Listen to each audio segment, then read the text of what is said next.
Welcome to Central State Hospital, once the world's largest mental institution. Located in Milledgeville, Georgia, this sprawling complex has a rich and often troubling history that spans nearly 2 centuries.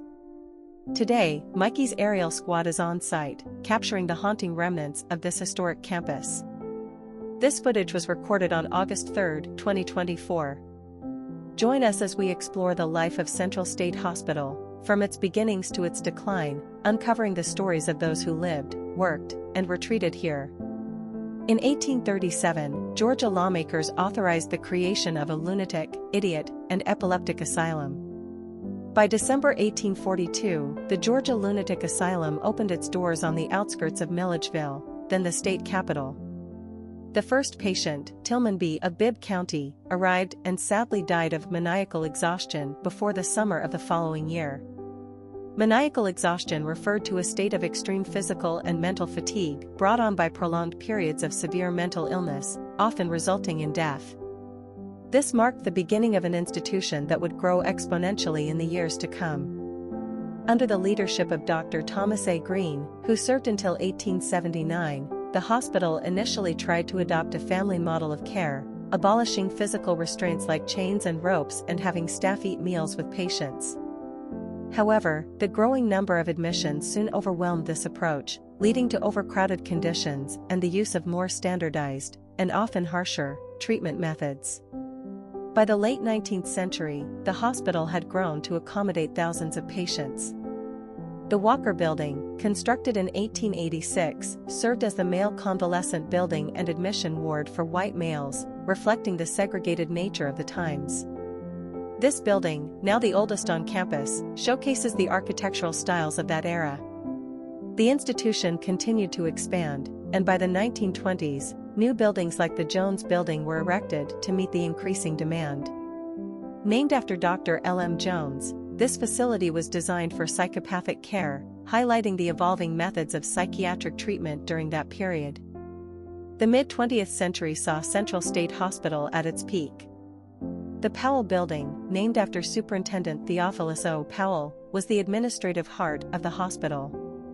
During its prime, the hospital housed up to 13,000 patients and was the largest mental institution in the world.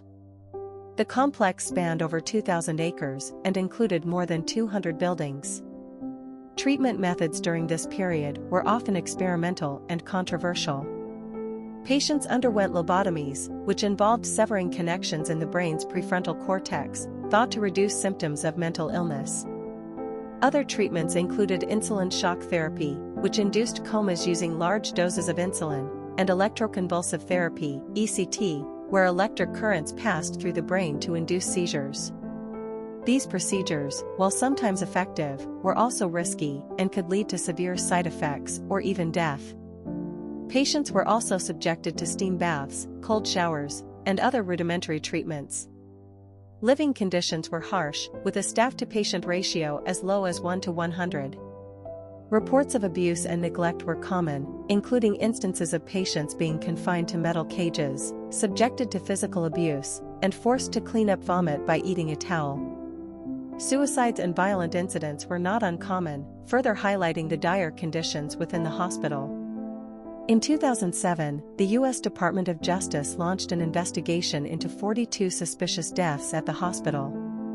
These deaths included patients choking to death while eating without supervision and dying from poor or non-existent medical treatment. This investigation led to significant reforms in patient care and highlighted ongoing systemic issues. Notably, many of the grave markers at Cedar Lane Cemetery are not located where the bodies were actually buried due to relocations over the years. Advocacy groups are working to re-identify the remains and restore accuracy to the burial records. Throughout its history, Central State Hospital housed many notable patients, including Angette Lyles, a notorious murderess who poisoned 4 family members for financial gain, Howard Brackett, who was committed after murdering his wife during a psychotic episode, Mary Turner, who was admitted for severe depression following multiple suicide attempts, John Barton, known for violent outbursts related to schizophrenia, Ella Chase, a bipolar patient subjected to multiple lobotomies, Thomas Green. who was confined for epilepsy during a time when it was considered a mental illness, Rachel Hollis, a young girl with severe anxiety and obsessive-compulsive disorder, Peter Crenshaw, a veteran with PTSD and violent flashbacks, Sarah Mitchell, who was committed for postpartum depression after the death of her child, and Henry James, a severe alcoholic. By the late 20th century, the hospital began to decline. The introduction of new mental health facilities across Georgia led to a decrease in the patient population. By 1968, the number of patients had dipped below 10,000 for the first time in decades.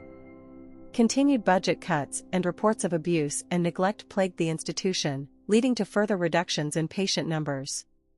Today, only parts of the hospital remain operational for specific purposes. The Peyton Cook Building, for example, serves as a forensic inpatient facility. The former auditorium is used by Georgia Military College, and the Industrial Kitchen, once the largest in the world, still stands. The Renaissance Park project aims to transform parts of the campus into a multi-use facility for local businesses and community activities, balancing historical preservation with new developments in healthcare, education, and technology. At its peak, Central State Hospital was a city within a city, an economic engine larger than the antebellum capital itself. The hospital ended racial segregation in 1921, but racial tensions and violent incidents persisted. Patients worked on the hospital's 800-acre farm, which helped feed the institution and provided job skills for patients upon discharge. Many buildings were fire traps by the early 20th century. The hospital expanded to include new buildings with modern interiors to address these issues. The grounds are now accessible for tours, but entry into the buildings is prohibited. Tours offer insights into the hospital's history and the significance of its many buildings. The hospital's reputation was so pervasive that Milledgeville became synonymous with insanity in Georgia. Parents would threaten misbehaving children with being sent to Milledgeville. The Powell Building's facade offers a unique architectural optical illusion. The campus also includes a train depot that is being transformed for new uses. The Jones Building was a filming location for a popular culture favorite, adding to the site's intriguing history. The Brantley Building, part of the extensive infrastructure built to manage the growing number of patients, reflects early 20th century expansions and the evolving needs of the hospital. Frank Scott State Prison, part of the broader complex, reflects the historical overlap between penal institutions and mental health care facilities. Now defunct, it stands as a relic of the past intertwined with the hospital's history. The hospital grounds host various events, such as the April Fool's Bike Ride and the Thriller 5K, bringing community members together while highlighting the historic campus. Today, Central State Hospital stands as a testament to the evolution of mental health care in America. Its history is marked by periods of hope and progress, as well as times of despair and tragedy. As efforts continue to preserve and repurpose this historic site, we are reminded of the importance of compassionate and humane treatment for all individuals with mental health needs. Thank you for joining us on this journey through the life of Central State Hospital. Sources include New Georgia Encyclopedia, Atlanta Magazine, Visit Milledgeville, Wikipedia, Road Trippers, Vanishing Georgia, Georgia Public Library Service, The Moonlit Road, Renaissance Park, and 365 Atlanta Traveler.